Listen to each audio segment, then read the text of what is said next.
Bienvenidos y bienvenidas al programa del estudio de la lección de la escuela sabática, día miércoles 1 de abril.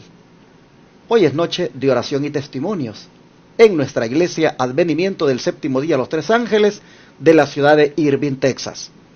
Como todos saben, no podremos reunirnos esta noche, pero sí tendremos el servicio en vivo por acá, por estos medios de comunicación. Así que les invitamos para que estén pendientes y puedan participar, llamando para dar sus testimonios o pedidos de oración, o escribiendo también a través de un mensaje su pedido de oración.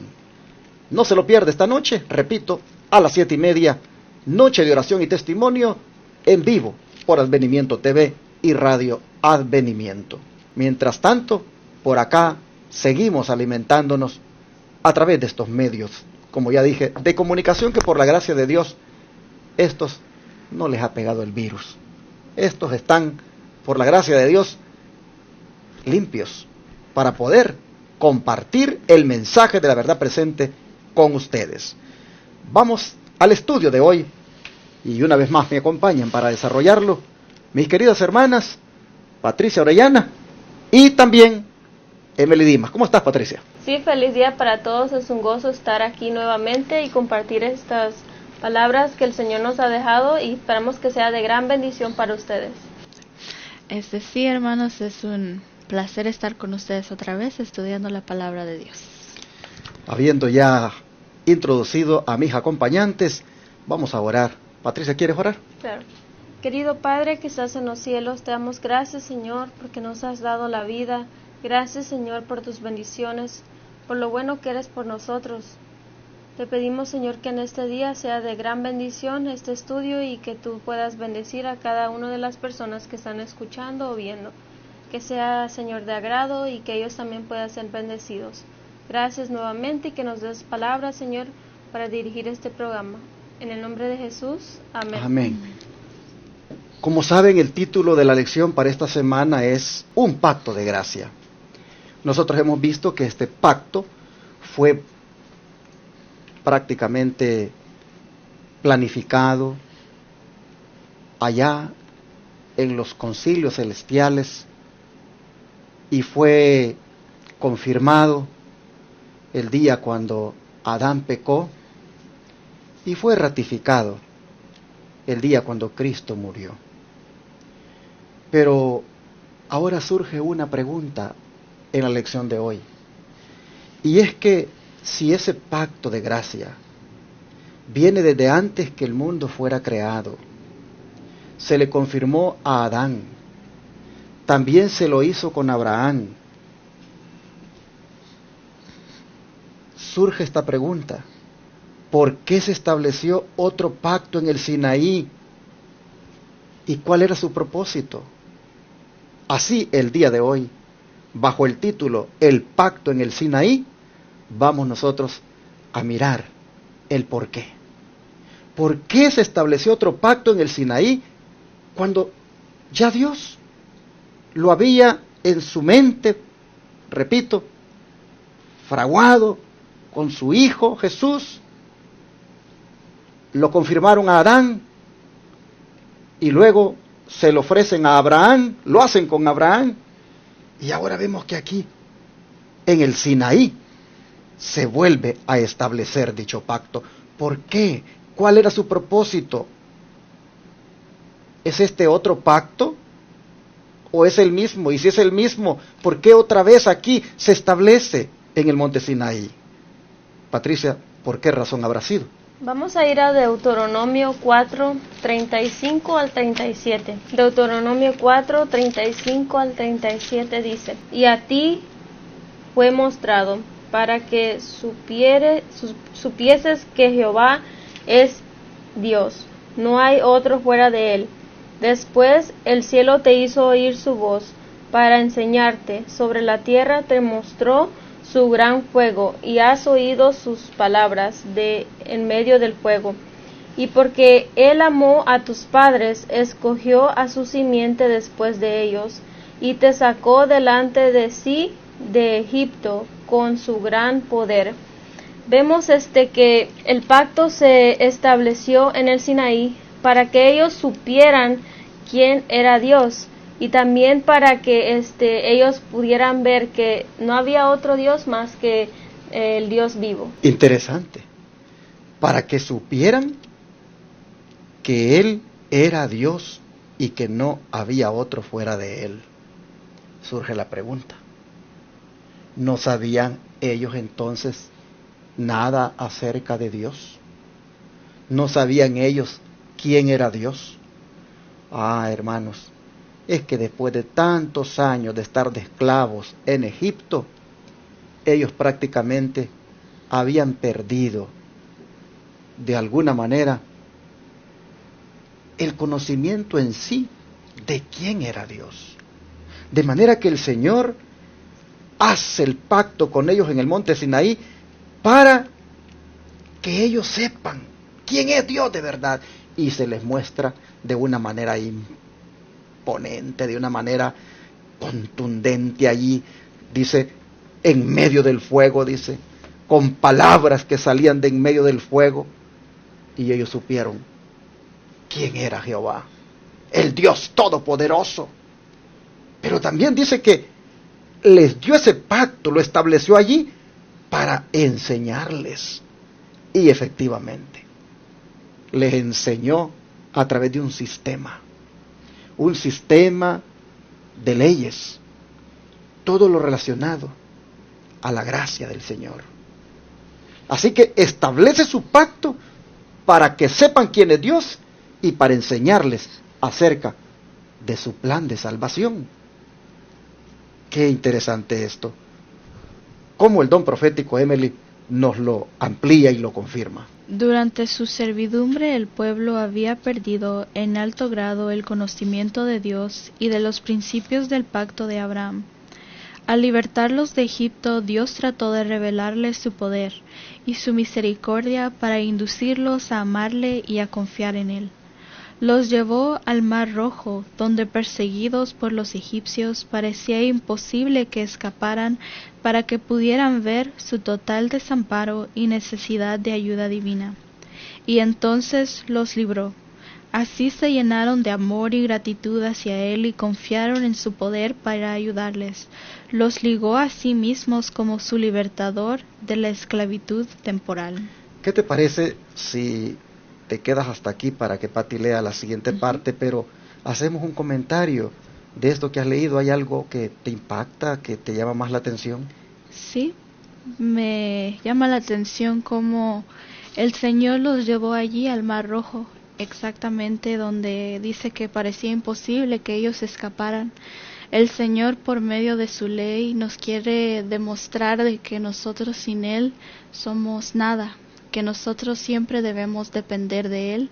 Y así como los egipcios, los israelitas salieron de Egipto y tenían todas estas costumbres, asimismo nosotros también tenemos que venir a la ley de Dios y a su pacto una vez más y reconocer de que siempre tenemos que estar de su mano.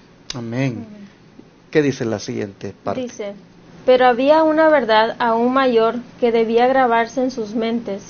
Como habían vivido en un ambiente de idolatría y corrupción, no tenían un concepto verdadero de la santidad de Dios, de la extrema pecaminosidad de su propio corazón, de su total incapacidad para obedecer la ley de Dios y de la necesidad de un Salvador.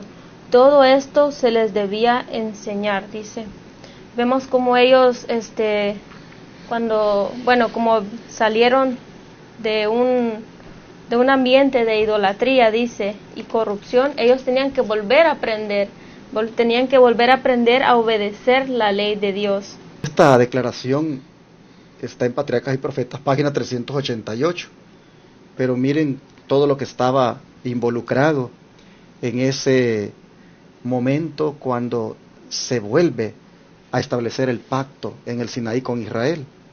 Estaba involucrado el hecho de que ellos supieran que Dios más santo era el que los había sacado de Egipto. Estaba también involucrado el hecho de que miraran que Dios más poderoso también era, que había que tener la seguridad y confianza de que Él los protegería. Mis hermanos, dice que ellos sabían que no podían obedecer la ley de Dios, pero por su propia fuerza, pero en aquel sistema, en aquel pacto de gracia, estaba la enseñanza de cómo a través de un Salvador sí la podrían obedecer. Por lo tanto, estaba también implícito en ese pacto de gracia la necesidad que ellos tenían de ese Cristo, nuestro Señor, nuestro grande Salvador. Todo esto, dice, era lo que tenía que enseñárseles, y por eso Dios estableció otro pacto en el Sinaí, que no era sino el mismo que desde antes de que el mundo fuera creado, Dios ya había planificado. Bueno, ahora, Emily, ¿por qué el pacto hecho con Abraham es llamado un pacto nuevo, aunque fue hecho antes que el del Sinaí? Vamos a leer en Hebreos 9, 16 al 20. Hebreos 9, 16 al 20 dice: Porque donde hay testamento necesario es que intervenga muerte del testador, porque el testamento con la muerte es confirmado, de otra manera no tiene validez. Entre tanto que el testador vive, de donde ni aun el primer testamento fue consagrado sin sangre, porque habiendo hablado Moisés todos los mandamientos de la ley a todo el pueblo, tomado la sangre de los becerros y de los machos cabríos con agua, y lana de grana e hisopo, roció al mismo libro y también a todo el pueblo, diciendo: Esta es la sangre del testamento que Dios os ha mandado. Para que este pacto estuviera confirmado, que entrara en vigencia, tenía que morir Cristo para que nosotros pudiéramos recibir esta salvación. Y noten ustedes que también lo nuevo aquí en el pacto es el hecho de que ha tenido que morir el testador, ha tenido que morir el que estableció el pacto, y con esa sangre lo ha ratificado. Un día se lo ratificó a Abraham con un juramento, y aquí vemos que lo ratifica con su propia sangre. Dice que donde hay testamento es necesario que primero muera el testador, para que así la persona pueda hacer uso de los derechos que en ese testamento están establecidos. Porque el testamento con la muerte, dice, se confirma, pues no es válido entre tanto que el testador vive. Es decir, si un padre de familia ha puesto en el testamento que la herencia, cuando él fallezca, pues le va a quedar a este hijo y al otro hijo y al otro hijo, pues ahí está en el testamento, pero ninguno de esos hijos puede decir eso es mío, ni lo pueden reclamar mientras él viva. Es hasta cuando él muera que ellos pueden tomar, digámoslo así, de aquella propiedad o de lo que el padre ha dejado. En este caso, dice, es Cristo, el testador, y cuando él ha muerto, entonces, dice, el pacto se ratifica, y eso es lo nuevo, en el sentido de que Cristo muere, en el sentido de que el testador muere.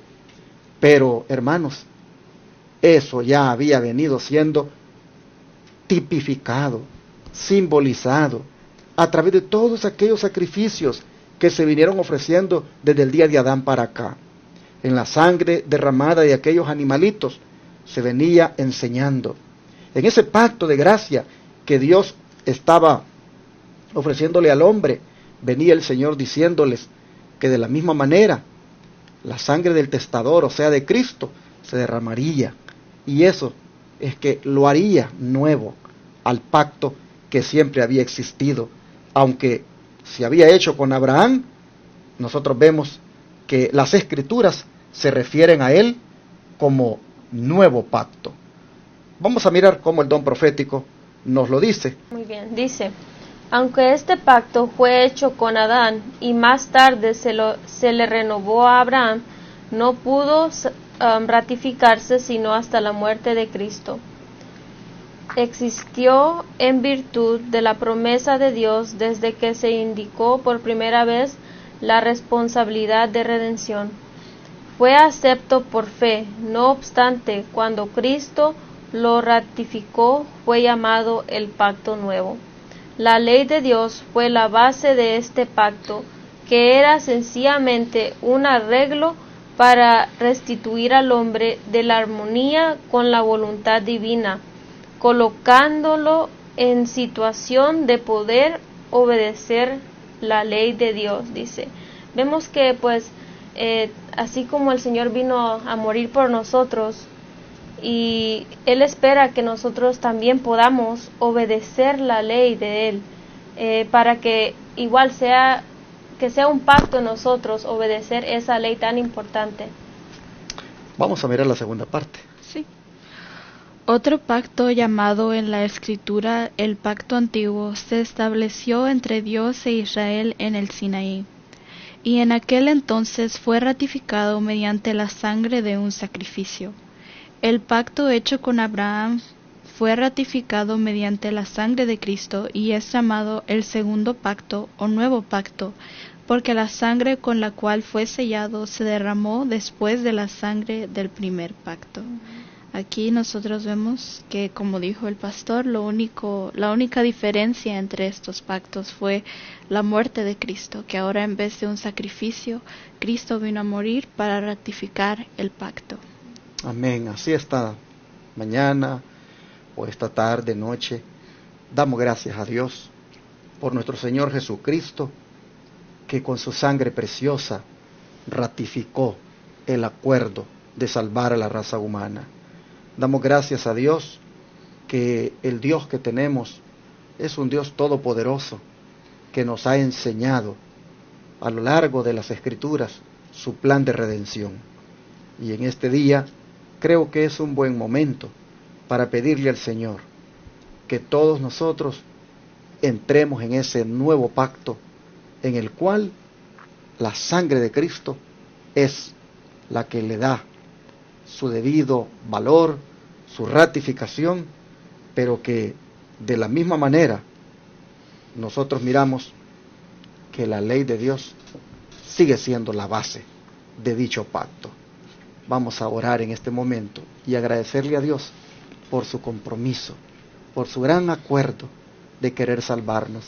Aceptemos, mis hermanos, dicho acuerdo, entremos en la relación de ese acuerdo, abracemos a Jesús con su grande amor y sacrificio por nosotros.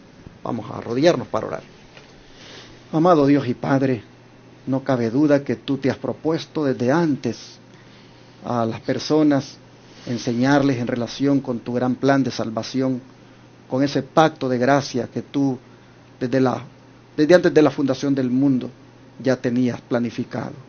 Muchas gracias, Señor, porque siempre hemos estado en tus pensamientos y siempre has querido que nosotros pues seamos alcanzados por este pacto.